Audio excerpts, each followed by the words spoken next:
Welcome back to another episode of The Shifting Focus. I just wanted to start out by saying thank you to everyone who tunes in each week to listen to our amazing guests on this podcast.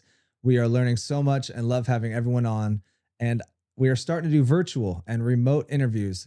That being said, we kind of had a hiccup with audio on the in-house side, but our guest had perfect clean audio. So please tune in and listen to this whole thing. It is amazing. Our guest was Anthony Russo. He is the founder of Be the Change. He is the host of the Truth Will Set You Free podcast, and we talk about the current state of our country and some hot political takes. So please sit back and enjoy.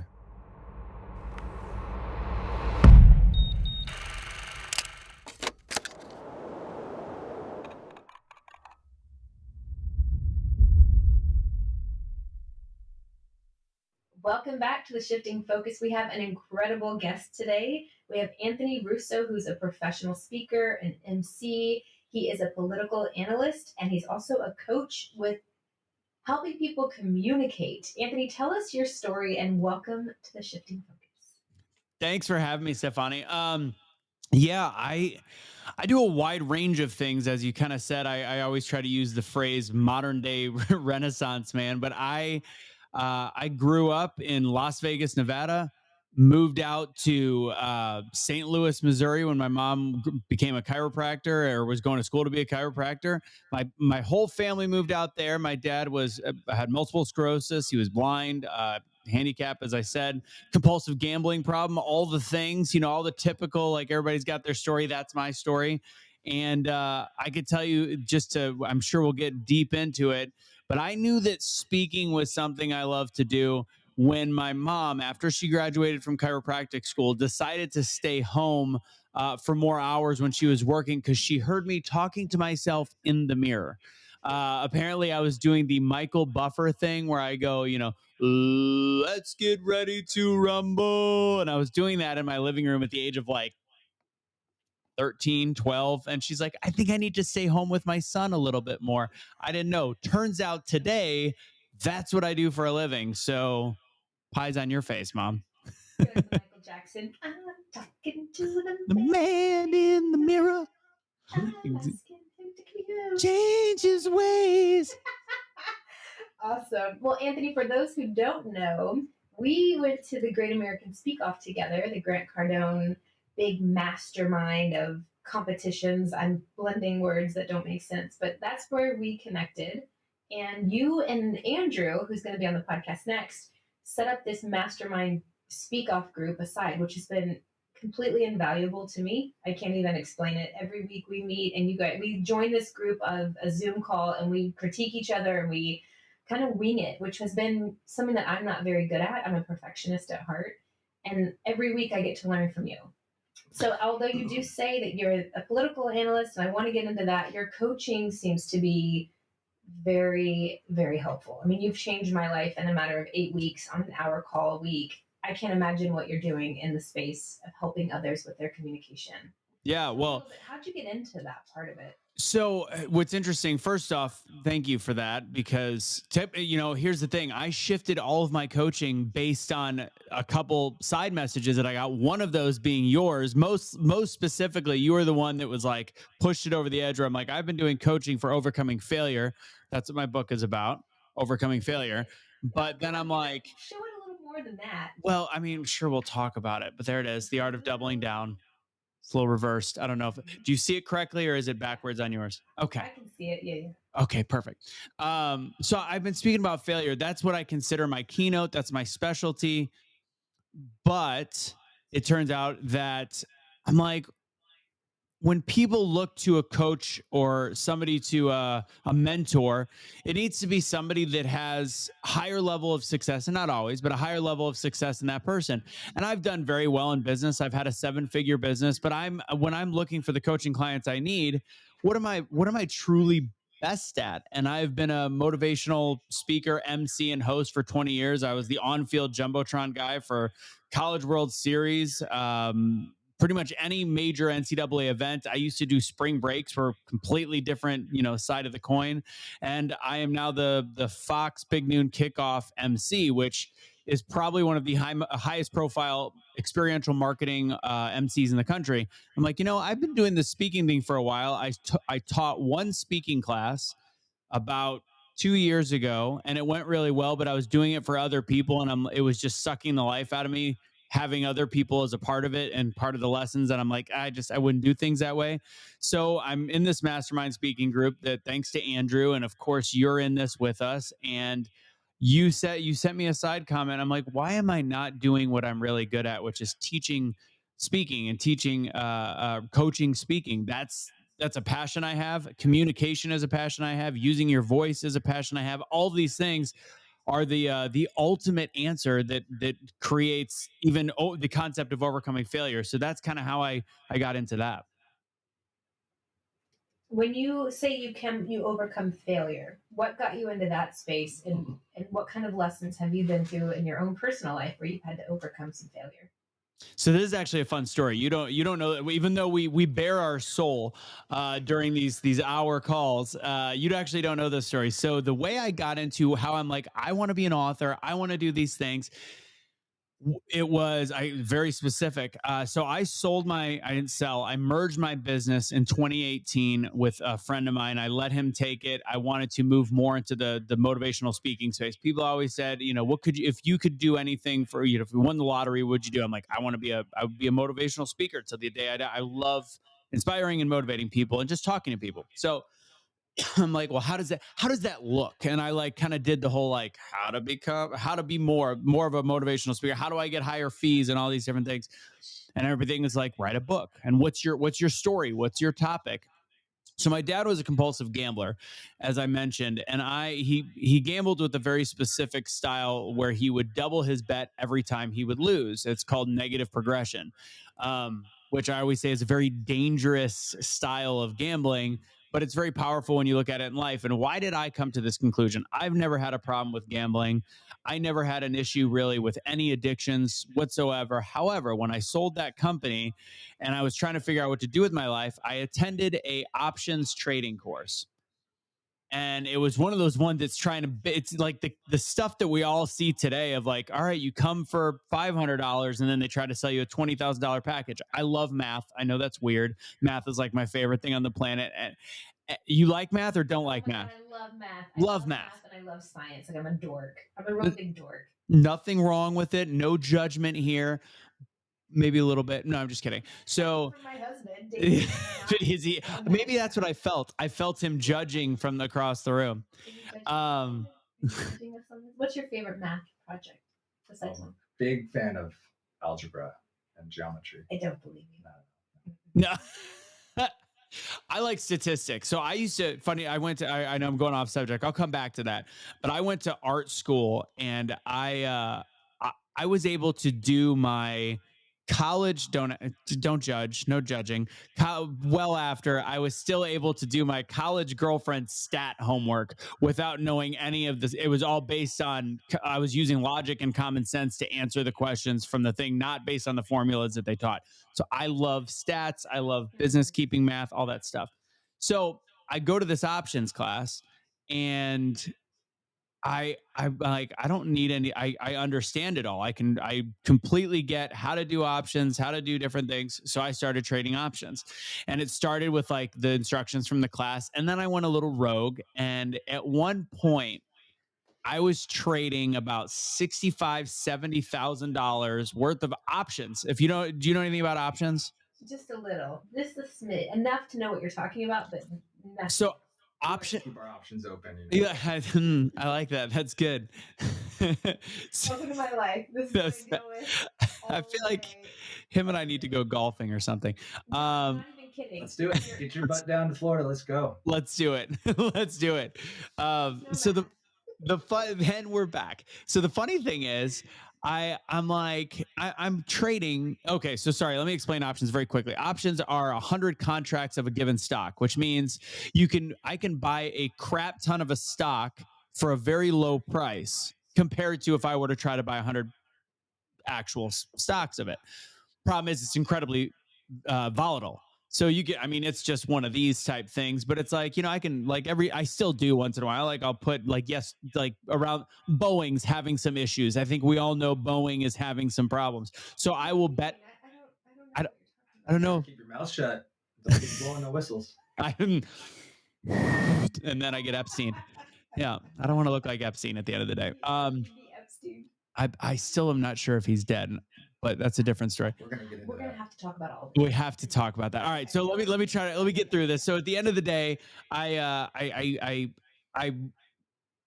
am betting. I'm gambling, even though I don't have an addiction. I'm typically I'm 65, 70,000. It's the volatility. I can put $200 on something, no big deal. Like, yeah, you can lose that, or you can double it, or you can make 50. It can happen very, very fast. Problem is, I was doing it with $70,000 worth, $70,000 worth on my phone.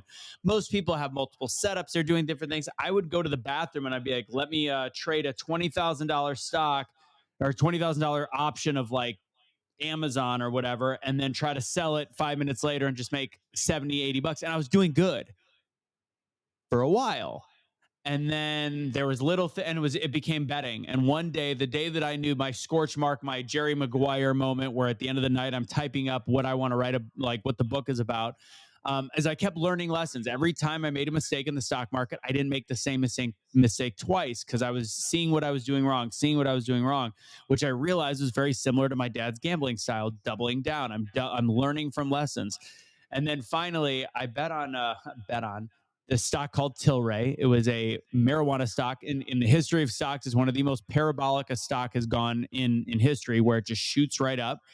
And I made about 3 or 4 grand overnight on a $7,000 stock. And I was like, all right. And then the next day I got greedy and the stock went ballistic. And I put in on a lunch break. I used to do automotive shows. I was a product specialist. On a lunch break, I put $12,000 on a stock and on an option, and it hit $300, which, by the way, the stock earlier, like a month earlier, was $6, to tell you how fast it went up. And it just hit a mark. It hit a bunch of sell orders and dropped so fast that the FTC shut the trading down. And when the trading gets shut down for 15 minutes, that's a death sentence. I couldn't sell it out of that. And then it got locked in place again because it dropped again. I ended up somehow, it wasn't worth a dime the next day, but I somehow got $4,000, $3,500 out of it. So I lost about 8 grand in about 30 minutes. I'm like, I'm out. I go, this is stupid, because here's the deal. This is where I had it. I have 2 options.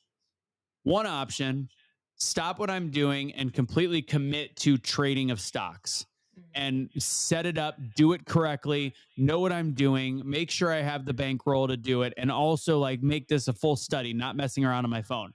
And then lastly, the other option is what I've always said I wanted to do, is be a motivational speaker and change people's lives. And the stock market has nothing to do with that. So I stopped doing the stock stuff. I do it for fun. I do little things here and there. I still have a portfolio, but like nothing like that whatsoever anymore. So that was the end of that. I wrote the whole concept behind the book, and that was in 2018-ish. And finally, I just wrote the book like 2 months ago. So awesome. Or finished. So, a lot of lessons learned in there, I guess, to get you there, huh? Yeah, big time. And I realized that all of it was based on, and I realized life is exactly like the stock market. When you're doing that, you are learning lessons that you don't want to make mistakes, that you don't want to make the same mistake twice. And that really was what my whole concept was, of being able to overcome failure, to take my dad's style of gambling that literally made us live through poverty, that made us completely in bad shape, was the exact same style that I'm able to use to turn the tables on life and actually make life a different way. Because every time I'm doubling my bet on myself, doubling my bet on my business, all those things. You got to bet on yourself if you're going to bet. Got to bet on yourself. Yeah. So all that amazing. One thing that caught my attention when Steph was talking to you was the political stuff. So what brought you into the political realm? Like, what really engaged you into wanting to take after all that? It's a graded approach. I was raised as a Democrat. I was raised liberal. I went to art school, for goodness sakes. I I had very, very liberal beliefs. I still honestly do in many ways, but there's just such a shift in the country, and it's been incremental. If you step back and look at it, but when you're in it, it just feels such a fast paced, like downward spiral of like what is going on. So I voted for Obama in 2008 and 2012. In 2011, 2010, I started going like, something's not quite right with this whole Democrat thing. And in all reality, if I want to fast forward to right now and then go back, all of our government is broken, but and both sides are. But in all reality, I started in 2012, 2013. Michael Brown and Trayvon Martin happened. And I remember I was working a auto show in San Francisco, and there was the looting and rioting, and it's my favorite show to work every year and go out and I'm looking at these people that have no idea what they're talking about or doing. Michael Brown was Trayvon Martin. You can argue back and forth, like he shouldn't have this, that, and the other. But George guy, right? What was his name? George Floyd? No, George Zimmerman. George Zimmerman. She's fast forwarding ahead. Yeah. Oh, sorry, my bad. I don't know. I don't know anything about politics. I'm ignorant. That's what Steph it'll be good for Steph to hear. Yeah. Educate me because I know nothing. Slow down your social justice calendar, Steph. So I just started. I was like, this is brutal. Like this isn't right. And Michael Brown, the whole hands up, don't shoot is where it really locked in. And I'm from St. Louis, and I'm kind of seeing what's happening. And I'm like, this is all garbage. This is all BS. Like I cannot believe that people are falling for this fake message when every bystander is saying something different, and these people are marching without any idea. And then you actually look at any kind of crime statistics. So I guess the initial thing that got me involved was looking at how police officers were being treated and how statistics did not match up with the moral outrage. And what good is throwing things through glass windows at a Gucci store going to actually do? And I'm like, this is just mind-bogglingly pointless. So that was the really big shift, and then it obviously kept going. The biggest one is when I started Be the Change, and Be the Change was because of a police shooting in Dallas in 2016, and when I say police shooting, not a police officer shooting somebody, but police officers protecting a whole bunch of people that were that were anti-police marching against them. And these police officers ended up getting gunned down and sniped, and three of them got killed. And I was like, that's it. I lost my mind. I was like, this is absolutely ridiculous. This is right around the same time that, right after this, who's president? Obama was still president at the time. It was during 2016. He had gone to no offense, a really questionable individual's funeral because he was killed by a police officer in a very questionable situation. And then these cops that were actually serving people that were against them, who all got slain and killed, he was nowhere to be found and barely even made a statement until several days later. And I'm like, this is ridiculous. And I realized at that point I created hashtag Be the Change, which I have the trademark for. And it was the idea of creating a movement where we need to stop paying attention to our politicians. I don't care if it's Trump, Obama, it really didn't matter. It was before Trump, but it doesn't matter. It's the fact that we have to take responsibility for the people around us, and we've stopped doing that. And the golden rule has been completely shoved underneath the rug for decades. Yeah, and then you see all the politicization, like you're saying, of all these things, and then it becomes the athletes, the NBA wearing the shirts, I can't breathe, and then just all that just keeps going downhill. But Steph is in the same boat as you, where she was an Obama person all those years, and she even will say she's like, I don't understand why when all this happened, why Obama didn't say anything to unify anybody. And like you said, he was showing up to the opposite side, and he was almost, just pushing that go after the police type vibe the whole time. I don't know. I think so. I agree what David just said. I was a very big Obama supporter. I thought he was a great speaker. I saw him in person before. I was like, this guy's going to change everything. And he did. Yeah. And then that one thing just threw me off, because I thought this is an opportunity for an African-American president to really bring people together in a time where we were very divided. And I don't think he did. Now, this is obviously my perspective as a white woman. So I can see how people would say maybe it's white privilege, because I don't know. I can't imagine the frustration that Black people would have dealing with really racist cops over a lifespan, what they have to face on a daily basis, I get it. I have friends who literally have story after story after story. So I'm not discrediting that. I know that that was real and something had to give. And I can imagine that the rocks being thrown and bricks being thrown into glass windows was probably a moment of people being really fed up with what was happening from their perspective. Now you can push that line a little farther and say, "Hey, here's a Gucci store. Let's steal. Let's take. Let's." So, there's a devil's advocacy happening here on both sides. Like I can see both sides. I understand the frustration that must have been years and years and years and years of frustration, and also being a little dramatic and just trying to steal shit because you can. And then you have to tie in Antifa, and that's a whole nother conversation. I'd love to hear your perspective on the agent provocateurs. But when you're talking about, you looked up the stats, do you know any off the top of your head? Because isn't it like 9 unarmed black men a year are killed by police, something like that, and they want to act like it's thousands, something along that. Right, and it depends on the year and the statistics. And I make sure I go back to Steph's comment, because there's my best explanation was actually from a TV show. But when it comes to the stats, I think the year of George Floyd, it was 13 unarmed black men died that year. And I believe it was also 13 unarmed white men. And people go, well, there's way more white men, so clearly the per capita. But at the same time, you go, wait, 13? Have you seen a weekend in Chicago? Like, how is this where we are creating our outrage? And again, there's a huge difference between unarmed innocent and fighting back, fighting with police. When people are like Eric Gardner. Eric Gardner was choked. Eric Gardner was the cigarette guy, right? Yeah. Okay. Wrong one. There was another guy in Minnesota that he was armed. He had a gun in his pocket. There was another one. There's such a myriad, because obviously we know about all of these cases. But when you are Michael Brown's an example, he'd be considered a unarmed black man dying, because he was unarmed but reaching for the cop's weapon while the cop had it in his hand. And it's like we were also taking away the 13 as how many of them are still valid, rational kills, unfortunately. So it's like even the statistics are jaded. A lot of the FBI statistics since 2018 are no longer present. Like I gave you what I knew. I think 2019 was the year it was 13, because it was the year before George Floyd. Some years it's 9.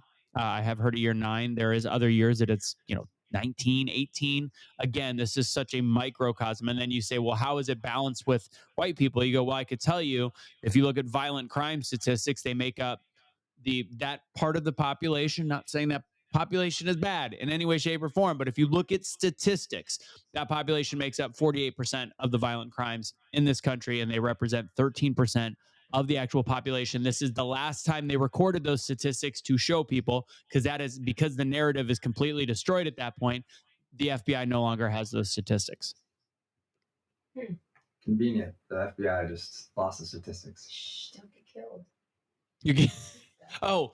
But Steph, I do want to say this. So you can't imagine what it is to constantly feel like you've been betrayed by police and all these things. And I agree. And I think that things had been getting better, but that doesn't mean that there wasn't still a ton of corruption with police and how they treat black people. But the biggest issue was the narrative, the fact that we all believe that all of these crimes are happening to black people from police officers. It's only that direction. My favorite show, non-cable in history, is This Is Us. Have you ever watched it? So good. I watched it. It was my therapy. Such a good show. I cried every week. Do you remember? Ditto. Don't judge me. Also, I'm a crier.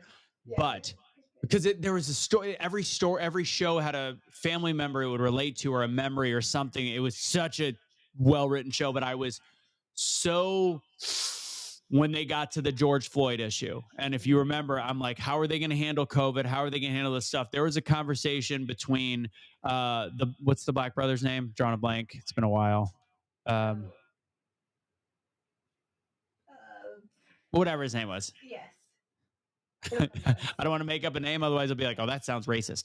The black brother was explaining to the white brother how he felt. And I'm like, oh, don't do it. Don't ruin the show for me. And he goes, I'm exhausted. And it wasn't about and he never said it was because of how many black people are. What's that? Starts with an R. Ooh. Randall. Randall. There it is. So Randall's having this conversation. He goes, I'm exhausted. And I'm like, I'm listening. And he goes, it's what we see on TV.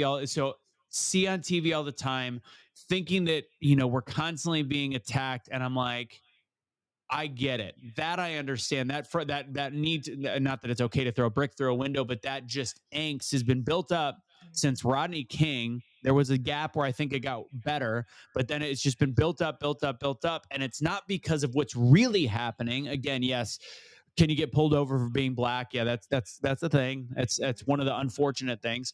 But for the most part, it's just blasted on your televisions that this black kid got killed, this by police, this black kid got killed, this black kid got killed. All police, and he goes, it's exhausting. And I think that is the only explanation from mainstream television that didn't make me cringe. And I was like, that actually makes sense. Mm-hmm. Yeah, I agree with you on that. And I understand too, at least my perspective around it. If a black person gets arrested, their outcome will be different. Maybe, I don't know if I'm throwing that out there. Is there some kind of statistics on this that if they get arrested and go to jail, their stats of staying in prison or in jail are higher than a Caucasian person? I mean, are there, because they don't have the means, or they don't have, they're printed as this felon or this villain. Well, you could call what Joe Biden called it, which is a super predator. I didn't say it. Joe Biden did. The current president of the United States of America that supposedly says if you don't vote for him, you're not black. And this is what he referred to. Hillary Clinton and Joe Biden, super predator. Anyways. Super predator, black people? Mm-hmm. They said black people are super and all predators? the N-words you decided to drop on Congress floor signing his bill in the 90s. Well, that one's an interesting one. That one's been spun where he goes, there's N-word mayors, there's N-word this. So that was actually him.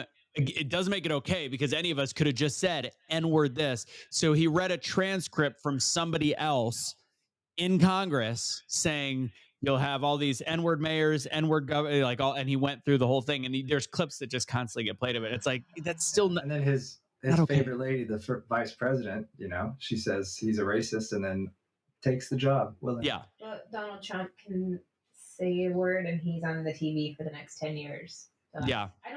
It's not that one is better than the other. It's the imbalance in my mind that it's not an equal playing field.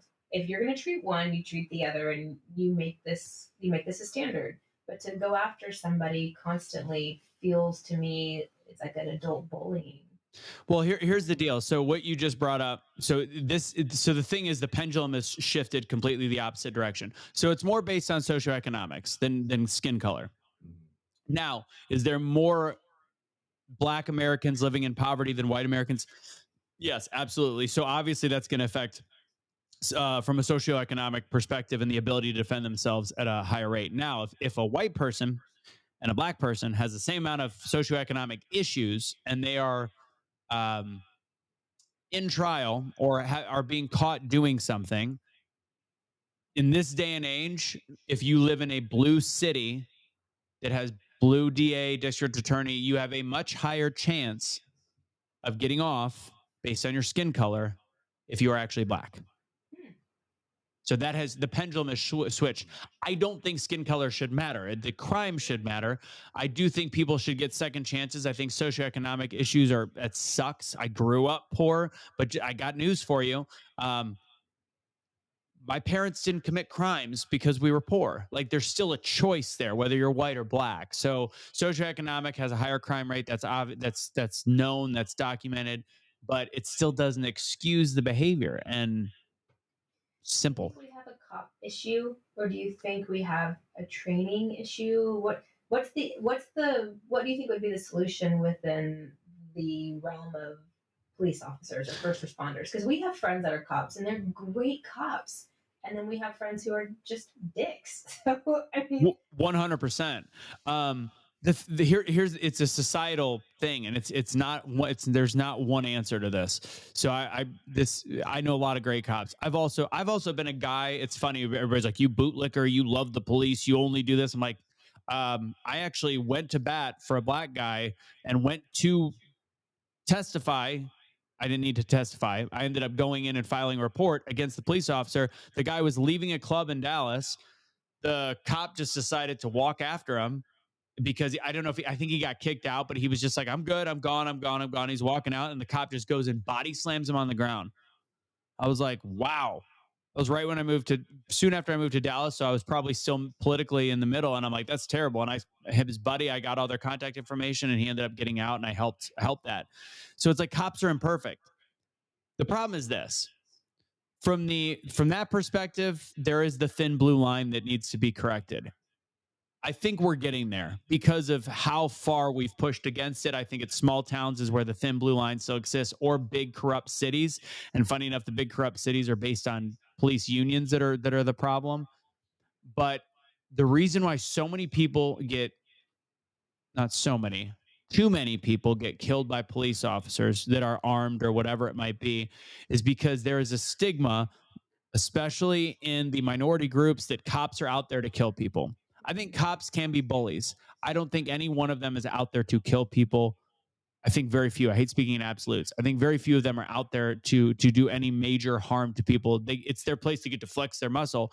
But when we forget how fast things happen, and if we were to take communities, inner city communities or low income communities, and bring them to an actual police training, and have to have them make the decisions incredibly fast like they do, and how fast a situation can go from, oh, here's my license officer, to the officer not going home to his family, I think people would understand more. And when parents in these communities continue to tell their kids that the police officer is the enemy, they're trying to kill you, instead of, hey, if you're doing something wrong or if you get pulled over, get your hands on the steering wheel, be as calm and respectful as possible. I mean, last time I checked, I'm white. I was taught to be respectful to police officers. I was taught to put my hands on the steering wheel if I did something stupid. I was taught to take my hat off. It's not a color thing. It's literally just do you want to give yourself the best opportunity to not be in more trouble, or in this day and age, get shot? I think that's so it's a myriad of things, and community policing is huge. People that live in the community should be the police officers, as long as they have enough people to do it. And you'll start to, and you need to invest in events. That's where tax dollars should go, not Ukraine. You have people where you spend hundreds of thousands of dollars in small communities, millions of dollars in big cities, where you actually have events where police and people come together. You offer free food, you offer whatever it is, and they get to meet each other. That's how you unite a group of people that right now is just boiling point, boiling point, boiling point. I second everything you said with the respect and all that, because same thing. I'm like, first of all, I don't want to get shot or anything. And I don't assume I'm going to get shot if I get pulled over. I'm just, yes, sir, sorry. If you did something wrong, we're speeding. The problem is, for the opposite side, when you take the pro-cop approach and don't even look at the perspective of the people, is because there's so many videos that give you reasons to be like, just listen. How many people just resist, or a cop will walk up and just say, hey, license registration, I didn't do nothing wrong. And then they get out of the car right away. Or there's just so much of that. And then it politicizes the other end, where you're like, see, they're justified. Yeah. They're scared. Black people are scared. But that's a very blanket statement to say about black you're people. Right, it is. But there is a fear that you get pulled over, someone's going to plant something on you, or maybe you've got weed in your car. A lot of, that's also a blanket statement. But as he said, afraid of getting arrested and going to prison. But as he said, a lot of that is taught. So it's parenting. I've even told her, I'm like, I feel like the parenting aspect is huge, because they're leaving the house, and it's just like, if a cop comes to you, they're out for you, essentially. And to prevent, and Steph, you have a valid point with the whole planting, because that was a big thing in the 80s. And I think that stigma is still in parents' heads, and it's unfair for me to be like, well, you should just get over it. I do believe that cops should be required to wear body cams. I think all of them. Now the problem is they should. And we have plenty of funding for it. For God's sakes, we're providing vacations for families all over the globe, and people coming across the border. Why not invest in that and making sure that that's good? And the other problem is, every municipality has their hands in other people's pockets. So these cameras that really should cost $99 are costing like $7,000 a piece or some bull crap like that. So that's a problem. But the cameras are also they're a necessity But When transparency. turned on. Well, if it's not turned on, it should, and that's the same for the prisons. My buddy was just in, it had to be in prison, and he talked about how ridiculous it is. They all need to be wearing these body cams. The problem is we've got a whole bunch of Monday morning quarterbacks that will then see the footage and go, "Oh, he could have shot him in the leg, or he could have done something different." It's like, all right, this is another problem now with social media, but ultimately the equalizer is having the camera and letting an arbiter that knows what they're doing and talking about solve the situation, instead of all the people at home that are like, I just saw something that could have gone differently, you know. Yeah. Easy for us to say, but until you're in somebody's shoes, you really have no idea what you would say, what you would do, how you would respond, how you would react. A lot of us don't live in a daily basis of fight or flight. And I think a lot of first responders do. And I also feel, and this is obviously me having opinions about things that I probably have no reason to do, but that I wish there were ways where first responders would have more support to have some communication on their moments, like, or what was it that you were saying the other day? Um, like some Are you more, saying if somebody shoots a suspect or something? like more post-traumatic stress opportunities to decompress. There's no decompressing, I think, for first responders. And I was talking to one of the girls from the Great American Speak Off who is a big advocate for this. And she's like, if we give first responders the opportunity to decompress, there would probably be less stereotyping and angst on the back end. But what happens is they carry the trauma into the next case, the next case, the next case, the next case. And yeah, that's where stereotypes are built, right?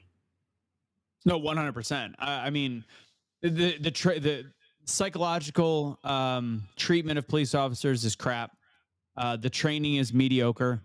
Um, the accountability from the perspective of the camera. I mean, there's a lot of flaws in policing, and yeah, I didn't fully get into that. You asked like what could be done with police officers, and it really is it's more training, better training. I used to be somebody that was like, forgive me, Steph, that male, female officers, they all do the job. I think there needs to be more roles, very specific roles for female officers, unless they can pass the men's test. If they cannot pass the men's physical test, you cannot be that's setting yourself up for situations. I've seen a lot of the videos, and it's like things get out of control when the female police officer can't control the situation. Now, I've seen some really crappy men. I mean, I think we saw the one where the nut hit the top of the car a couple months ago, and the male police officer's like, "I've been hit," and it was an acorn just started shooting at the car. He walked up and an acorn just hit the car. Yeah. He thought it was a gunshot, so he drew and started shooting in the car, screaming shots fired. And even said, "I've been hit." Oh yeah, I've been hit. Yeah, that's, again, don't know what I would do in that situation. There were a lot of memes made about that. Yeah, and fortunately, the guy, somehow the car looked like Swiss cheese, but the people in it didn't get hit somehow. Thank God. That's been hollow points. Very impressive. Yeah, there's so many issues, but I agree. I think that it would be really nice to take some of that funding and keep it in the United States versus sending it out of our country all the time. Yeah. How does one become the world's greatest entrepreneur in Zelensky? Exactly. It's the ultimate multi-level marketing right there. He's able to elicit. When you talk about sales, you're always saying, what's somebody's pain point? And the pain point for like America helping Ukraine is the fact that we're supposed to be helping any country that's being oppressed. And we've already created a sense that Russia is bad, bad, bad, which I agree. They're not good. But he's managed to prey on everybody, bring them in, and managed to brainwash people. Again, I guess a great entrepreneur, a great salesman, snake oil salesman, brainwash people to the fact that Ukraine has for decades been one of the most corrupt governments in the world, even par with Russia. But all of a sudden, we're all good here. They're good. Let's just trust. It's weird. It's weird how that's happened. Next level that every U.S. house has a blue and yellow flag in front of it. Blue House, talk about Congress. They were all waving the Ukrainian flag. They were all. This was a few weeks ago. They're talking when they got the bill passed, where they're giving another 63, 72, whatever XYZ $billion, and they're putting those flags in there. I don't understand how people, and there's still some conservative minded people that are like, we got to keep supporting Ukraine. No, we don't. they think Putin bad, same way Trump bad. So it's like you got to take him out. Is Putin bad? And is America the terrorist? What's I mean, we're really good at policing other countries, so getting involved is our business and other people's business. Is it? Yeah, we're the world police, and that's a great question, Steph. Like, there's the ultra right people that are like, Putin was trying to get rid of child slavery on the border, or there was biolabs and he was trying to blow up the Ukrainian biolabs. So it's like, what's the truth? All I know is it's not our business, because the more we meddle, the more we fund one side, the more we fund the side against the group that's teaming up with China, the closer we get to actually involving ourselves in a war. And I don't think there's a strategic advantage for us to be hanging out with Ukraine. So people have been talking about the NATO stuff lately. I don't know how versed you are on this, but if they're trying to put Ukraine in NATO during an active war, can they do it? And if that happens, does that force the arm of the U.S. to get involved? Well, I believe we're already involved. I mean, we're at this point, we have soldiers on the ground there. Not a lot. We have fully funded their armaments. The thing that people miss with the NATO talk, can they do it? Yes, it'd be a vote, but that adding Ukraine to NATO right now would be a act of war for Russia where they can then act. So that they cannot do that per se. So there was a deal made when the wall came down in the 80s. And it was, here's the funny thing. If you Google it, it says that it's false. You'll look at Snopes and they'll say there was never an agreement that NATO would never move an inch to the east, or that whole famous phrase, like they will not move an inch closer. So it's agreed that it was kind of a handshake discussion. It was verbalized. There's notes scribed that that's what was said, like there will not be a movement east. But since it wasn't part of the actual agreement, they're actually saying that that's fake news and that didn't really happen. But if you're Russia and you're looking at what's going on, and also people completely ignored, this is actually the first topic I had when Fox News started using me as a radio analyst was this, and I didn't know much about the geopolitics of the area, but the whole idea was stay out of NATO. Ukraine is too much on the border of Russia. Russia stays themselves. That was part of the agreement after the wall came down, and then all of a sudden, Ukraine, the land kept moving east all the way up to Ukraine, and then the Donbas region, which was being abused by Ukraine. There's a lot of Russians that live there, and Russians were being kind of starved out. They were being treated like crap, and they wanted to become back part of Russia. So Russia had their troops kind of on the line anyways, where they were about to be like, we got to figure this out. And then Mamala, she's doing border stuff, isn't she? Everywhere she goes. So she made a speech about a week before Russia invaded Ukraine, talking about adding Ukraine to NATO when tensions were already high. It was the dumbest thing that any speech. Something like, when you add Ukraine to NATO, NATO gets Ukraine, which Ukraine then ends up in NATO, and NATO is with Ukraine. What's her go-to line where she always says, "Time is timeless, and time yeah, time. And when time goes by, we pass time." Mm-hmm. That was pretty good. That was pretty spot on. But yeah, she did that right at the worst time, and then things escalated. And I think that we underestimate why America likes being in wars, and this is why I think our government is all garbage right now. And that's the fact that it's money, 100% money. And it's like, if you even look at the crypto thing that happened with that Sam Bankman-Fried, how this isn't talked about more. Yeah, he's getting all the fraud charges and billions of dollars disappeared from the crypto trading. It was being there's actual evidence that a lot of it was funneled politically through Ukraine. Wait, I don't know about this story. Can you tell it to me in under a couple minutes? Yeah. What's the name of it? What was his? Oh, his crypto. The site. FTX. He even got he had the arena in Miami sponsored by him. That's right. He had a bunch of celebrities getting involved. That's when it got dirty. Was this the one who? Okay, I see. Was this the one that Tom Brady? Yeah, Bieber, everybody, they all were involved, and that's originally the conspiracy when Tom and Giselle split up, was that he was involved in that, going to lose money, so they bought another mansion. split up. She got half the money, but he didn't lose his old. He lost 30 million, according to the thing, which is not much to him. He just signed with Fox for like 200 million. He'll be okay. I think it was even more than that. It's insane. Yeah. No, did you guys watch the roast of him? I love Tony Hinchcliffe. Him and the one woman, that older woman. Oh, Nikki Glazer or the Glazer. Glazer, they crushed. They were so good. And then Tony, one of his best lines was when he was like, "Wow, Nikki, that was great. Who wrote that? Where are they in the rest of your career?" She's got such an eating disorders. They're shoving you down our throats. I saw Joe Rogan in concert, and Tony opened. My girlfriend and I both agreed that Tony was better. Kill Tony was better than actually Joe Rogan. Yeah, he's got great jokes, but like Tony's just more of a fun. He's funny. Oh my god, so talented. But you remember Nikki's comment about the FTX, the crypto. She's like, even Gronk knew that crypto not real money when she made the joke about how Gronk talks. But that's what they're all making fun of, because he lost $30 million. But this beats Madoff. Like, billions of dollars were actually being misappropriated and used, but nobody paid attention to it as a gigantic pyramid scheme. One crypto company, it was a crypto wallet, essentially a company like that, they were kind of called to account, and they didn't have enough money to do it, which therefore caused the waterfall. And FTX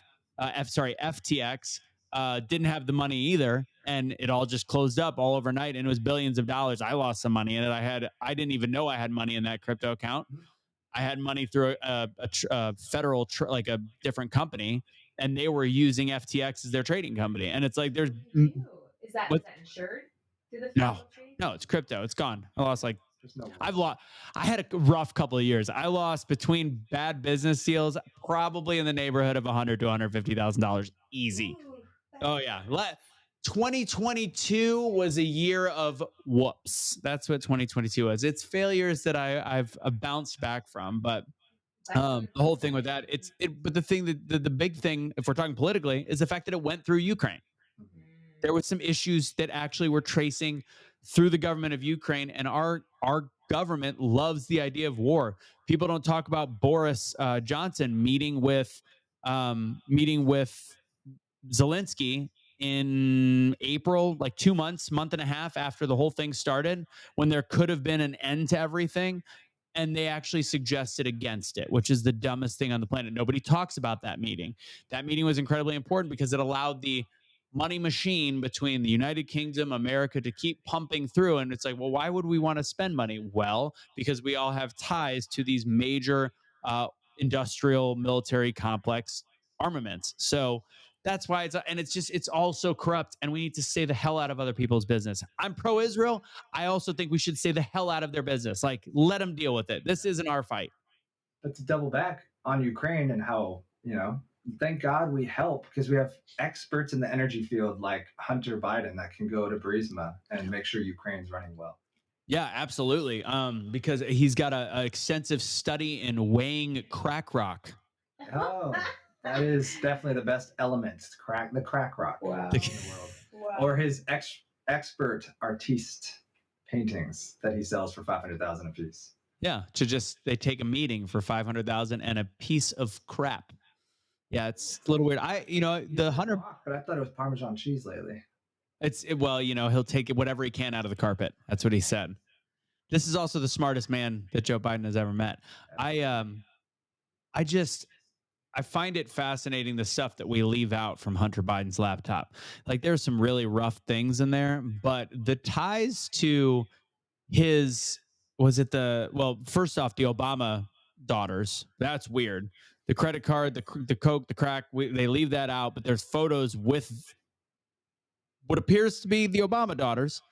I think it's a little weird that we don't talk more about that. And then also the fact that what's that? I don't know about this. She avoids it though. I do. It's not. I would avoid it. Save the whales in the ocean. I don't know. Avoid it. If you don't want to, we're getting into it, but after this call, get the little thing from Men in Black, hit the button, and then pretend like you never.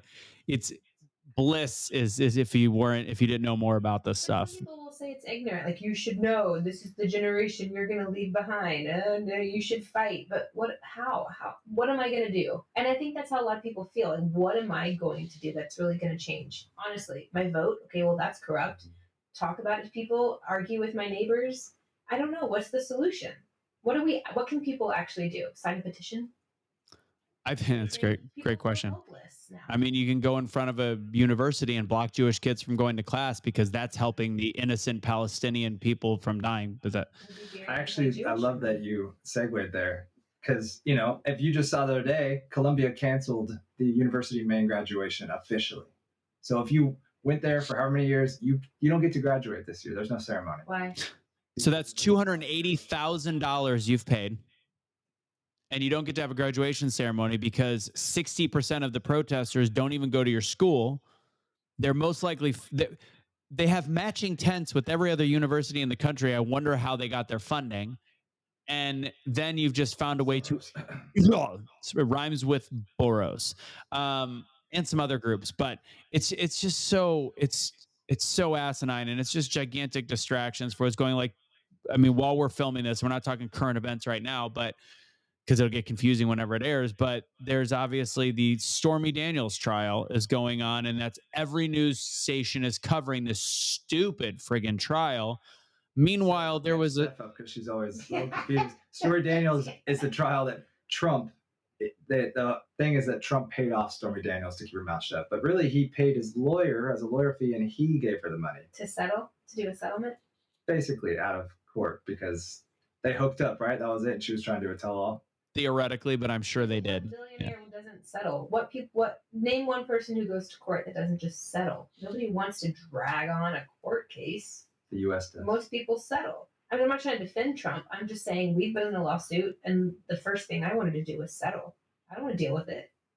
Wait, you were in a lawsuit with your husband, and he cheated? He had a porn star mistress? He was digging for Parmesan cheese in the carpet. It was a hall pass. And she looked better than Stormy Daniels. No, that was one of our failures. We were shooting a pretty awesome documentary with some A-list celebrities, and I worked with a friend on a project. I'm not allowed to talk about it, but greed got involved, and some things happened, and we went to court. And I was like, "What are you doing? You're my friend. Why are we in court?" I mean, we lost a lot of money, and I learned a big lesson. You don't start a project until you have a contract signed. Because verbal agreements, even in friendships, turn to dirt. I actually, part of what I speak about is don't go into business with friends. I really don't. Like, you can be acquaintances and become really good friends in business, but when you start as friends, that's one of my main stories about myself is the first, when I talk about failures, I failed at my first business. The economy went down. I had these dog tags called pride tags. It's all about being a part of something bigger than yourself. Didn't work out. Great, grand, wonderful.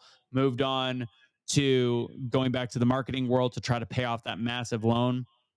And then I went into business with my closest friend. We started a marketing firm. There was a lot of mistakes, flaws, all these different things. We had a written agreement. But we had the singular bank account. We were doing different things, and it fell apart. I've spoken with my friend after the lawsuit since 2011, 12-ish, 11. I've spoken with him maybe 4 times, and that was because we bumped into each other after the arbitration. And I mean, I won what I needed to win because we stayed out of court. It was just so pointless. And it's like, you have no idea how insane your best friends can become over stupid stuff. And it's stupid stuff. And look, I'm not innocent because I felt threatened. I tried to protect myself. And so I'm not an innocent bystander. I'm not going to sit here and say it was just her, but she took the first bite. And I was like, well, I have to now bandage up because you're coming after me as my friend, somebody I loved and trust and traveled the world with and worked. I'm telling you, Anthony, we worked with the top Oscar, Academy Award winning producers, directors, actors. It was going to be the sickest project of all time. And it'll never see the light of day. Ever. Wow. I know. But that's okay. I don't have any regrets because I got to be on sets with great people. I learned a lot about business. I learned a lot about failure. I learned a lot about lawsuits. A lot of things I don't ever want to do again. And so I try to avoid all that. So I don't believe it was a failure. It was the most beautiful lesson of ever. I was an innocent bystander. I mean, look, I want to say I was because everybody and I'm sure if you asked her, she would say the same thing. Yeah. We all have our perspectives around it, and I do want to say that I tried to keep my side as clean as I could. Yeah. I just know the arbitrator was like, this is real. Like this isn't a joke. Like his reason, that thinking that I was being shady, and he pulled all the money out of the bank account, none of which was him. He locked he locked everything, locked me out. And I actually was working with clients because he would go dark for like 2 or 3 days. And I'm like, this is marketing. We have a client, and we ended up becoming a staffing firm, and that's how we made our money, like at the end of the business. And it wasn't that great anyways. And I'm like, he goes, you're trying to steal clients. I go, no. It's been a week since we've been figuring things out. And these are the clients that have been coming to me to staff 3 people in El Paso, Texas. He's like, I saw your emails, locked me out of my emails, locked me out of my stuff. I'm like, you are insane. I go, you can take $322 out of the 644. We can split it. That's fine. You can take this and we'll be done. I'm like, this is absolutely insane. And even the lawyer was working for him for pro bono. And then the judge, that whatever the arbitration guy came in, he's like, and he actually had us go out of the room, talk to lawyers, and he's like, there is no point for your guy to actually be trying to get any of this stuff back. Like that should be all his, period. Similar situation. I guess, can I talk a little bit about it? I can tiptoe around it, right?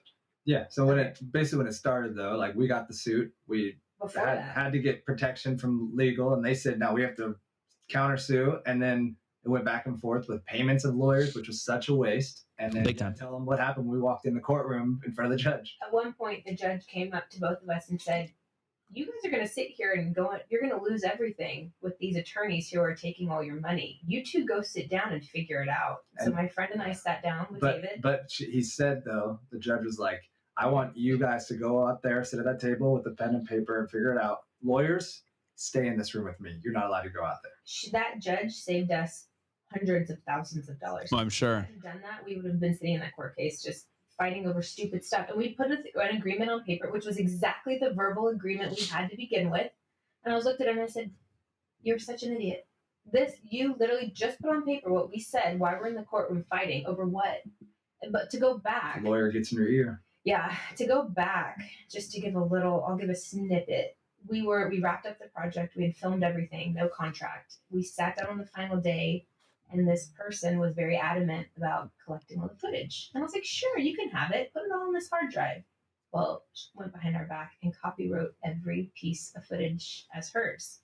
And I was like, that's not yours to copyright. We are partners. This is our footage. This is your footage. Obviously, we're doing this project together. And then we get the contract, and it was like this waterfall of payment. Again, we paid out of pocket for us. She paid out of pocket for her. But then she and her mom claimed that they were the main funders or investors of the project. And I was like, that's not the case. She's an investor of you, but y'all didn't invest in us. We invested in us. We're equal. It just got messy. So then all of these things started being stripped away. She started threatening to sue us. So where I say I wasn't an innocent bystander, my role was I had all the agreements. I had all the actor agreements. And she wanted them. And I said, no.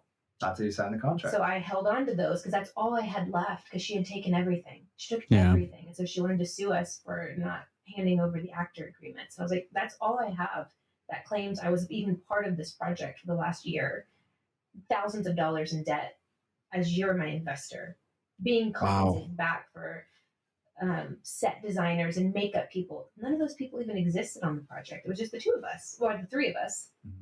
It was just messy. It was messy and stupid, and it could have been solved in a single conversation. And instead, it greed and this idea that we need to make money before you. And I'm like, but then we're not partners. I don't know. It just got weird. That's probably as much as I can say. Yeah. Without legally getting in trouble. Speaking of getting messy, I'm going to pull us back into the political realm for a second. So Steph isn't fully aware of everything going on, but just to cover the Columbia University, there's protests for Palestine. I had a question for you, other than describing to Steph kind of what's going on there. Eric Adams, the mayor of New York, even is admitting that there are people that seem like there are paid groups to protest. They're not students. There's people there. It almost sounds like the left is slowly realizing something's going on in these like funded protests when they always say these agent provocateurs are just a right-wing conspiracy. Do you think the left is opening up or opening their eyes a little to what's happening, or how's this happening? Well, this one's this is like their poison dagger for the left, is the fact that they're supposed to be like ultra against anti-Semitism, but then they're pro-Muslim. So they're kind of having to, they don't want to take blame on it. So they're trying to find a way to keep their hands off and avoid any responsibility. So they're saying paid provocateurs. So they're being open-minded about it. And at the same token, you've got a Obama produced movie that just came out 3 or 4 or 5 months ago, where it literally talks about the global elites as a real thing, the shadowy figures. So it's like, I feel like they're I don't I don't know their intention. That's the problem. But yes, they're admitting it at this point. Yeah. So can you break down what happened at Columbia for Steph? So Columbia is just one. Columbia was really the first loud example, but right now there's 600. Well, last week there was 600 universities across the country that had organized protests. Columbia got so severe that they were not allowing Jewish students, nor a Jewish, I think it was either NYU or Columbia that had the Jewish professor, they would not let into the building. They've then canceled all classes. I'm sorry. They told all Jewish students to go digital. And then they told many classes to just go digital for the last week of school. And now Columbia got to the point where they cannot get through enough not just Jewish people, but anybody that disagrees. They're forcing them to not even have a graduation. So Jewish students, they're not allowing? all not allowing anybody. Students just trying to walk into the class are being guarded. Oh, all students now. Like if it's me just walking to class, because I'm not a part of the Palestinian protest. I just want to go speak to my professor or go to class, and they have just a wall of kids up, and they're like, no, you can't go by. Why? Because of the war. This is a peaceful protest? Well, they broke a lot of windows. So have you seen the movie Zoolander? And yeah, Columbia is the one that they broke into the dean's building. They went through the window and whatever it was. Have you seen the movie Zoolander? Yes. Right? I mean, as somebody that attended that day, that infamous day in history, I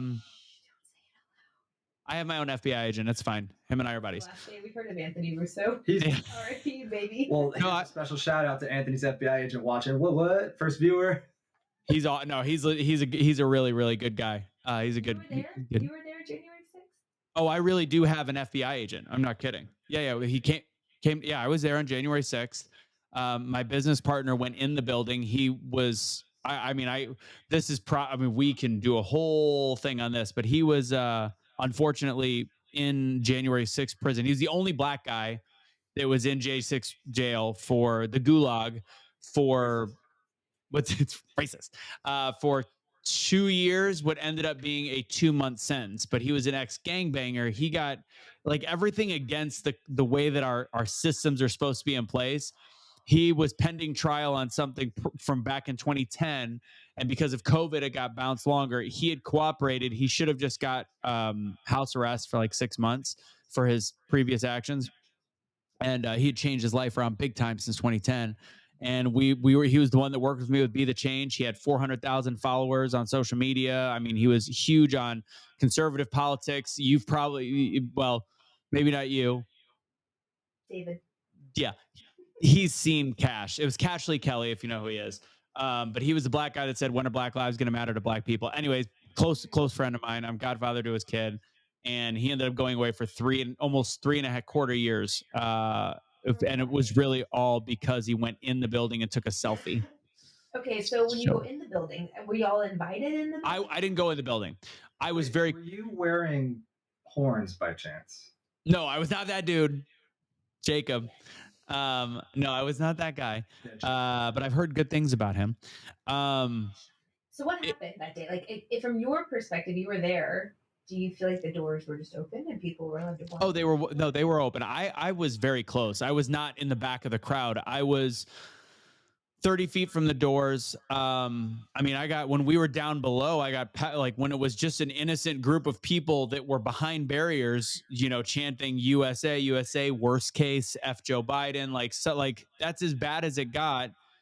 We got pepper balls. We got flashbangs. I mean, I had a flashbang go off like 5 or 6 feet from my head, and I'm like, man, this is getting a little legit. Like, we're just, I mean, it was bull in a china shop. They did not have enough police officers, which I said the day after. I was like, yeah, I think there was enough there. And then I look at the grand scheme. I never saw anything bad happening. Like all the videos, and I'm there walking around the building. Once people made their way up, I fist bumped cops 30 feet from the door to get into one of the entrances of January 6th. People were coming and going. My girlfriend goes, we should go in. Everybody else is. There was no, like, everybody was very calm. It was, I always said the way that it was one of the greatest days of my life. A bunch of patriotic people high-fiving each other, having a good time.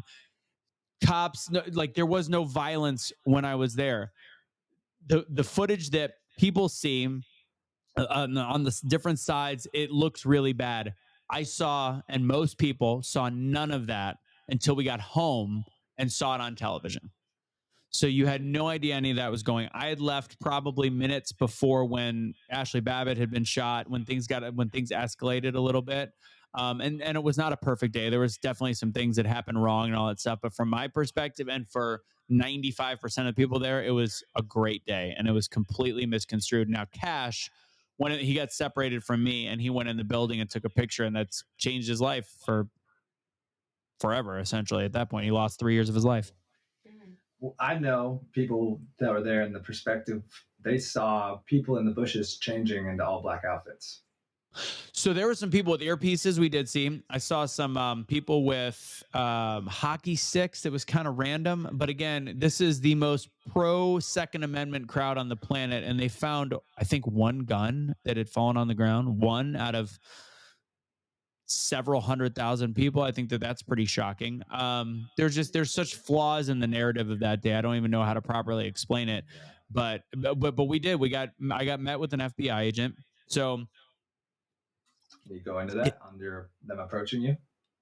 What's that? Can you go into that where they reached out to you? Oh, yeah.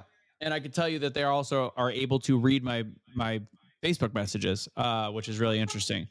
It's because they knew stuff about how Kelly and I had met, which was crazy. That people knew the gist. They knew the whole story. So it was weird. Kelly got a phone call. We live in Stephenville, Texas. It's kind of the country. So she gets a phone call, and then the FBI agents, plural, said, we'd like to meet with you and your boyfriend, because I had a group that had a decent following, again, with Cash, was called Be the Change. And they're like, how can Anthony come and meet? And I'm glad I did, because otherwise I would have been meeting with the Dallas FBI agents, and they're probably going to be much more against what I was doing. But yeah, everybody's like, you need to have a lawyer. You can't have FBI come to the house and just talk to them. I'm like, I'm a professional speaker. I know not to get myself in trouble. I also did nothing wrong. So there's going to be whatever. Now, there's still people as we speak that are randomly getting arrested. So who knows what'll happen.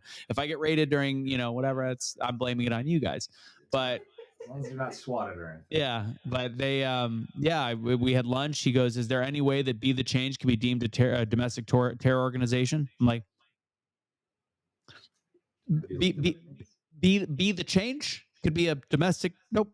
Yeah. That was it. So we ended up going out to lunch with them. Funny enough, I did everything people told me not to do, but we had some time, and at lunch there was some stuff brought up where one of the junior agents said, "So how did you guys meet?" And he goes, "Oh, this is a good story." Like the You're like, please tell. Yeah, and he I mean, it's pretty clear that they were monitoring me pretty well. So, and I was just in attendance, and I had a following, and I was pro-Trump. That was about it.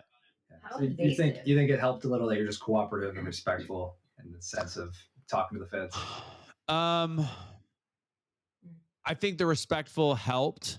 But the cooperating, if there was anything I did wrong, then the cooperating would have been a bad thing to do. But yeah, because I know people that really just, they said the wrong thing and they spent time in jail. Yeah, see that. I have a question for you. Yeah. Where do people go to get facts, information? Because for me, when someone comes to me and says, oh, I've done the research. I've done the research. Here's the link that backs up my. I feel like I could go on the internet and find something that backs up the opposite research from a trusted resource. Put a Snopes after. Where do people go to find? Because I'm not in the trenches. I'm not in the fields. I'm not the person doing the dirty work and the heavy lifting to find this. So where do Americans go to get legitimate, factual information these days? So I will go through real quick how we talked about my political background and kind of where I got to, but COVID is where I got really activated. And that's the perfect example. Like, where do you get information? So the best thing I can say, and that's where I started, that's where I took Be the Change and started Truth Will Set You Free. I needed to vent. I'm like, I could tell everything about this is BS. Like the fact that we're locking down and doing all these things and we're ignoring real, like, hundreds of years of science for this one side of science. And I was getting so angry, so angry. So I did a show one night by myself and I called it The Truth Will Set You Free. And I talked for 3 hours about everything that I can find. And when you look at information, to fast forward to answer your question, if you see a news story that makes you feel a certain way, then there needs to be more investigation. If it's an emotional, it gives an emotional response instead of a statistical response, that means that there is a spin and a bias that you need to actually try to find the other side. You look at a Fox News, well, could be just as bad. You look at a Fox News, you look at an Epic Times, you look at a CNN, you look at an MSNBC, and if between the four, there is no legitimacy and truth, and all you have is your two eyes to see video footage or photo footage, that's the best you're going to do. So I created Truth Will Set You Free, and that's where Be the Change has kind of spun into. And there is some publications that are better than others. Epic Times was fantastic. And then now it's all like, I wouldn't even write it down. Epic Times has now become like, if you see every email blast I get is like the vaccinated get more bad news, and it's become a tabloid. And it's like, look, I feel like we got some issues with the vaccines. I get it. Trust me, that's how I started on this real truth finding journey. But I could tell that it's salacious and it's just trying to there's no real truth. So a Truth Will Set You Free. We will create our own spin. We'll talk about things, our slant, based on what we know. And most news people have to just create something out of nothing, so you don't know whether or not to believe it. And there's a lot of right-wing conspiracy theorists that cannot have I don't have a shred of true, I'm not going to say respect. I respect them for trying. I don't put trust. I don't have a shred of trust in any information that's out there unless I can prove it on my own. And if I can't prove it, I admit that I can't prove it. I give what logic. So it's like keys. It's like you've got the keys and you've got a lock and they're far apart. And you got to do your best to try to open said lock to the point where the keys are based in logic. So if logic can tell you so much out of a story, that's why if somebody's good at LSATs, like I'm good at that basic logic. You actually have to be able to weigh what makes sense. Certain things you could look at a news story and go, oh my God, that's terrible. And then think about it and go, but it actually is impossible. It makes no sense. And it's just there's no good way to find news anymore. That's the problem with the 24-hour news cycle. That's the problem with the internet.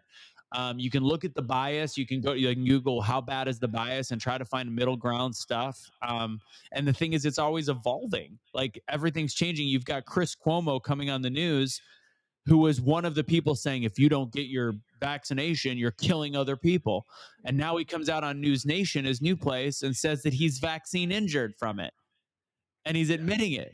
He's been rough where no one's calling out the whole fact that he faked COVID and was out walking around. Meanwhile, he's completely switched stances, and he's very good at his words. Oh yeah, he's gifted. Yes, he's a talented. Yeah.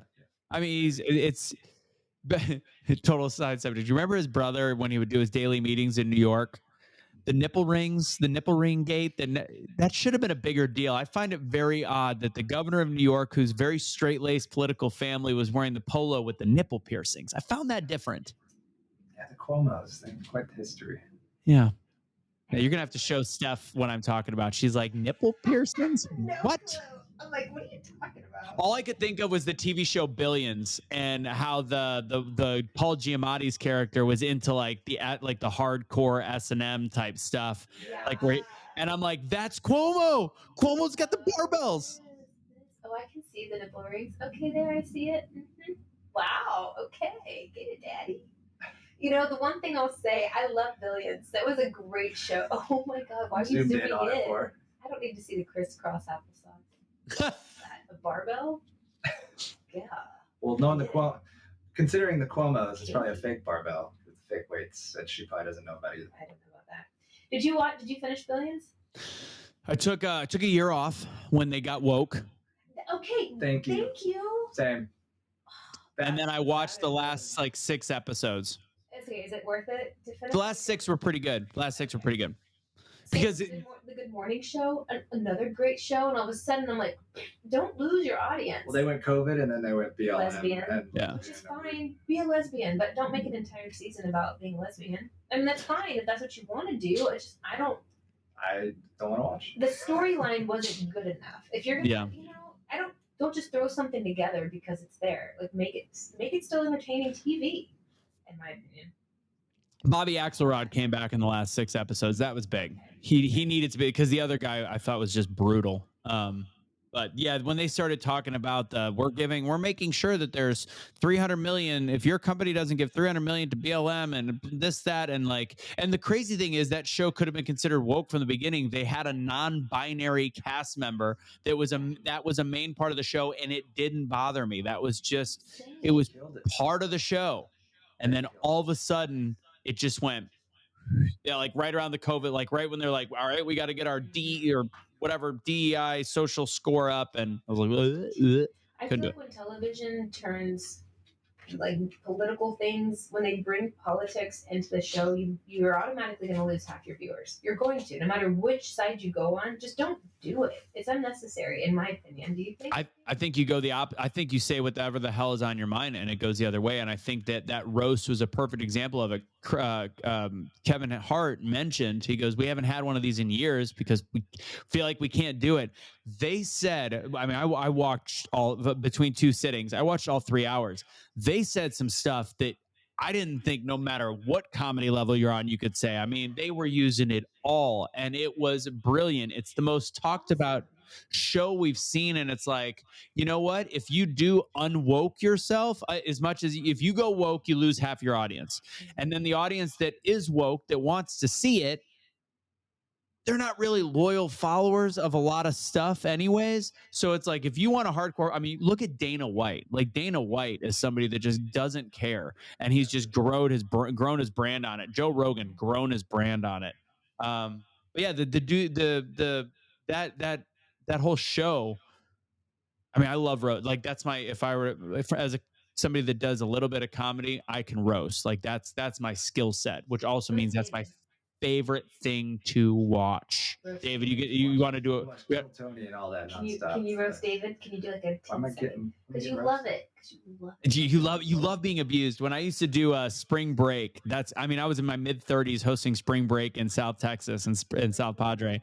It's like, what gives me a spring break? What gives me a right to still be doing spring break? And it was because I would just talk massive crap about these kids, and they loved it. Like, I'd go to the bars later and be like, oh, it's the host of the Coke Beach stage and stuff. Like, hey, my friend didn't want to go out tonight. Talk to him real quick and be like, you're a bitch. And I would just make fun. Oh, pussy, why aren't you out here with your boys? Yeah. I know you got to wrap up soon. Let's do full circle here. What is the current state of our country in your mind? How do you think we're doing? Yeah, what can people expect? What'd you say? That's 2 different questions. What can people expect going forward? What's the state of our country? Mm-hmm. That's all the same. Well, going forward, I mean, I think this is going to be, everybody does that whole, like, this is the most important election of our lifetime. I think each day is the most important day of our lifetime right now, because we have a country that goes beyond politics on how confused we are. There's people that are fighting with each other for no apparent reason.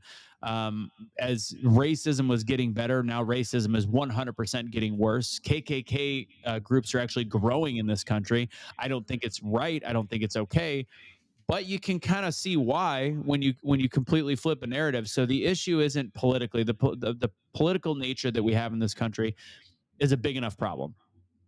We have no term limits. We've got there's a Pew Research poll that actually shows that 83% of Americans don't believe that the government has their best interests in mind. We've lost complete faith in our government, yet we are still considered the world superpower. So when there's a world destabilization, when there's signs that point to the book of Revelation in the Bible, to where we are on a global scale, I think it's just the times where you have to maybe be more like Steph and stop worrying about stuff. If there's people that I love this. I love talking about politics. I love getting into it. But if it makes you stressed out, which it does for a lot of people, and I've told some people that were like, I was about to lose my marriage. I was like, I got to talk about the Trump and then the underground sea and then this, and I'm like, whew, calm down. If this isn't a love or a passion, inform yourself and try, and at the best you can, not too much, and step away and just be kind to the person next to you. Having conversations is huge. Like if the thing, Steph, even you said something earlier which rang true to me, where you're like, I don't even know if I can talk about it because I don't really know much about it. No, talk about it.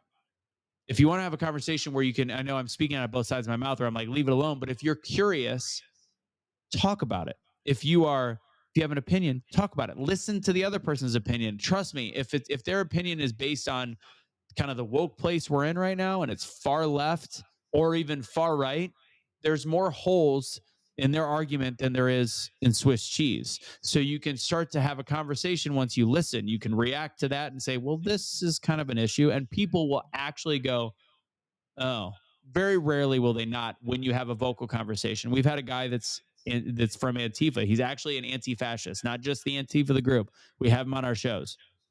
Really great to have on the show. Believes almost all the same stuff we do. Anti-government, believes in being decent to individuals. And then we get in arguments on this guy. Completely different tone. He's completely ignorant to any kind of listening and beliefs. And when I provide facts, it doesn't matter because it's behind this. Mm-hmm. So I mean, I really think that it's having more conversations is the only hope we have with neighbors, friends, family. And if you're not willing to have a conversation, you're the problem. Period. Having the wrong opinion doesn't make you that problem. Not being willing to talk about it is the problem.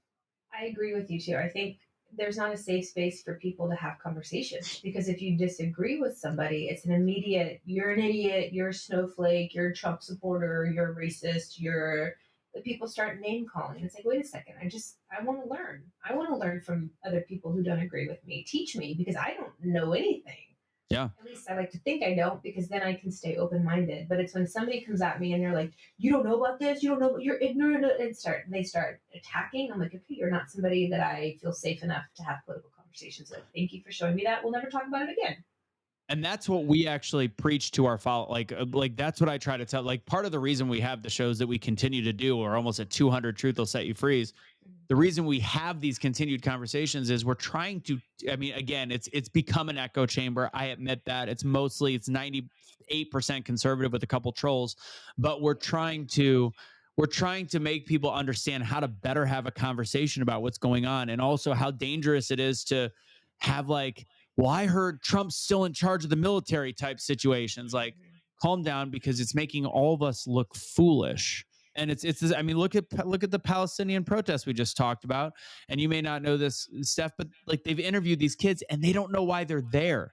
Right. They're like, what is, and they're literally saying to the cameras, like, well, we saw that there was a protest and like, we're pro-Palestine. We don't want innocent people being killed. And that's all they knew. They knew nothing else about the situation out there. And that's the problem. And going back to one thing earlier, I said about Zoolander. If you've watched Zoolander, what's happening is our media uses words to get people riled up and repeat things. The same with COVID, and now especially with this, they use the word genocide. Mm-hmm. As somebody that's half Jewish, I can tell you what's happening in Gaza can be deemed very sad. Any innocent loss of life is sad. Is it genocide? No. Like, no, it is not. It is. Could you say it's crime of against humanity or war crime? Absolutely. You can argue all that, but it's all based on video footage from different propaganda groups. But when you use the word genocide over and over again, this is where Zoolander comes into play, where they kill the prime minister of Malaysia when the song gets played. So what you had is some paid provocateurs, which we touched on earlier. And you've got a bunch of college kids that are looking for a cause. They're like, we were too young for the Floyd riots. Let's go ahead and do these. And you keep hearing the word genocide. You get a couple paid organizers, and then all of a sudden, flame to a candle. That's how it starts, and that's how it spreads so easily. So what was that thing we saw brought to you by Pfizer? And everybody has the same message across all the media. Please start putting all these different Brady Bunch pictures of all. What do they call that? The same thing. Not Mockingbird, but it's is it Mockingbird? Yeah, it's considered a manipulation of media to make sure they're saying the same thing, and then to demonize people. If you're not allowed to do your own research. Drives me nuts. Why not? Just because I didn't go to school for science. I actually got a pulmonary specialist who was a follower of us. We started arguing over some of the issues with vaccines and research and data. And most people would say, Anthony, you're not allowed to look at data. Well, I can tell you that this woman left her career. Her and I it was one of the early battles in COVID where I'm like going through this data, and she's like, but the doctors say, and the recommendations say, I'm like, the recommendations are paid for. Look at the data. If you extrapolate the exact data that's going through here, it will prove that everything I'm saying and the people that were saying the numbers with COVID were wrong, the ventilators were the issue, the remdesivir is a problem. You're looking at all these contraindications. I mean, when I say I was looking at data, I was looking at data. And the fact that I'm a guy that went to art school that was able to take a specialist in the field and make them go, holy shit, this is all wrong. All the recommendations at the bottom are wrong. That's the problem. Preach. Don't even get me started on remdesivir. All right. Well, he's got to head out. So to wrap it up, if everyone keeps falling for this propaganda and these trigger words online, in your opinion, are we headed for a civil war? It's not a civil war the way that civil war looked in the past, but I think I'd have to say that we're already there. Right now, we're killing each other with our words. We're alienating each other with our words, and all it can do is escalate from here. But again, I don't necessarily think that's a bad thing, because in order to fully rebuild, you need to completely break it down. We're past the point of patchwork. We're past the point of Band-Aids. So I do think, and that's why I don't love Donald Trump. I think that right now there is no other choice. But if it destroys, and I do not think a Trump presidency will be a peaceful time in this country, but I think it's a necessary time. After pain comes growth, and I think that we're way past trying to do little fixes. Love it. Somebody said though that there's a secret candidate coming up. Have you heard this? It won't be Trump or Biden. They're like trying to let them play so the secret candidate comes in. I don't think Biden's going to be the Democratic candidate. You think they'll shove Newsom in there or something last Yeah. time? Oh, Yeah. no. Yeah. He's got too low of a. He Go can ahead. do a full debate, lose it by stats, and yet somehow comes out the winner because of the way he looked and charmed everybody. Yeah, exactly. And the thing is, so this is why, and I know with Newsom, the reason they'll bring him in late is people go, they can't bring him in. He's done absolutely terrible in California, yada yada yada, and which is 100% accurate. But if you enter him in the race late enough, that will activate the anti-Trump crowd. The anti-Trump crowd that right now is going, Biden's just as bad, are the people they're not going to vote. And now they're not going to have enough time to learn about how corrupt and terrible Newsom is. They'll do it at the Democratic National Convention in Chicago. It'll be 6 to 8 weeks before the election. There's not enough time to get that marketing out there. I think that the Republican Party is making a huge mistake not campaigning. You don't need to campaign against Biden. You don't. Campaign against the potential somebody else. And I think it will be Newsom is my guess. I've said that for months. I don't think they can maintain. They're not. There's no way Biden can win legitimately. Yeah, I mean, he doesn't even know he's president, but that's for another day too. DJ Poopy Pants. Poopy Pants. That's only when he's in Italy, right? Yeah. Well, no, they said the other day when he stopped on the White House lawn, they're like, did he just crap his pants? He was like, They did a side by side with the little kid that was pooping. Like, what are you doing? Poop my pants? And it was like literally the shot of him, so like the sad. sideways. It's so sad. He's still a human being. He's not my Is choice, but he's, I mean, I don't know. It depends. He could be a bot. I don't know. Whatever people say out there. Anthony, you keep mentioning the truth will set you free. What is this? Tell us where your plug is. Tell us where people can find your book and how they can hear more from you. absolutely. Truth will set you free is now what I've deemed the network. What we've brought all of our shows under that umbrella. So it was started as Be the Change. We still do Be the Change clothes, but and Be the Change is still the movement. But Truth will set you free on all the social media networks. Truth will set you free USA on Instagram. That's where all the political stuff is. But at the same token, also daily, I do a daily truth, which is non-political, 99% non-political, where I just talk about motivation, inspiration, all the different things with that. And that kind of goes off of the book and the speaking. So the book you can find, just go to The Art of Doubling Down pretty much anywhere, from Barnes and Noble to whatever. There's digital copy. There's also the hard copy. And then I do speaking classes, and what I've started back up. And again, that was the last shout out I have to give to you, is you've motivated me to change what I'm doing. And as much as that class has helped you, or that our group, our little niche, it's made me realize what I truly love to do on the coaching perspective, which is to get people to use their voice and speak better and learn the power of interpersonal communication and speaking on stage and getting better with that. So that one you can find at doubledownspeaking.com, and you could just come to a free webinar, come hang out. You're invited, obviously. Both of you guys are as well. But that's all of that's really all that I've got going on and working on right now. Just a few things. And 12 horses outside and Barrel all the racer things. girlfriend. Yeah. Whoops, sorry, that's my Timer. I respect your boundary. Look at that. Look at that. It is 4:30 on the dot. Thank you, Anthony. Thank you so much for coming on here. Yes. It was awesome. We'll have to do it again because I enjoyed this. Yeah, we could do a part 2. We can get really into it. So we'll do a part 2. And we're going to all your stuff below. So send it over to us and we'll add it in, and you guys stay tuned. Keep in touch with Anthony. I love it. Take it easy, guys. Thank you so much.